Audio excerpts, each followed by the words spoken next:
Over the past few weeks, unauthorized disclosures of classified information have resulted in considerable debate in the press about these two programs.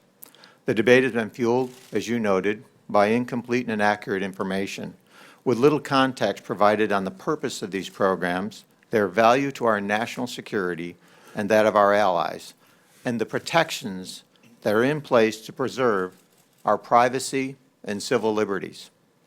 Today, we will provide additional detail and context on these two programs to help inform that debate. These programs were approved by the administration, Congress, and the courts. From my perspective, a sound legal process that we all work together as a government to protect our nation and our civil liberties and privacy. Ironically, the documents that have been released so far show the rigorous oversight and compliance our government uses to balance security with civil liberties and privacy. Let me start by saying that I would much rather be here today debating this point than trying to explain how we failed to prevent another 9/11.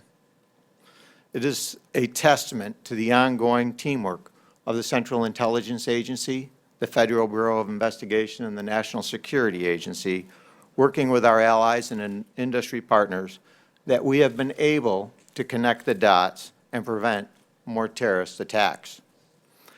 The events of September 11, 2001 occurred in part because of a failure on the part of our government to connect those dots. Some of those dots were in the United States. The intelligence community was not able to connect those domestic dots, phone calls between operatives in the U.S. and al-Qaeda terrorists overseas. Following the 9/11 Commission, which investigated the intelligence community's failure to detect 9/11, Congress passed the Patriot Act. Section 215 of that act, as it has been interpreted and applied, helps the government close that gap by enabling the detection of telephone contact between terrorists overseas and operatives within the United States. As Director Mueller emphasized last week during his testimony to the Judiciary Committee, if we had had Section 215 in place prior to 9/11, we may have known that the 9/11 hijacker, Madar, was located in San Diego and communicating with a known al-Qaeda safe house in Yemen. In recent years, these programs, together with other intelligence, have protected the U.S. and our allies from terrorist threats across the globe, to include helping prevent the potential terrorist events over 50 times since 9/11.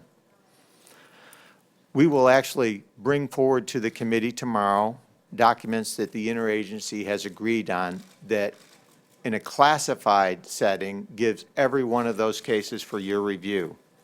We'll add 2 more today publicly, we'll discuss, but as the chairman noted, if we give all those out, we give all the secrets of how we're tracking down the terrorists as a community, and we can't do that.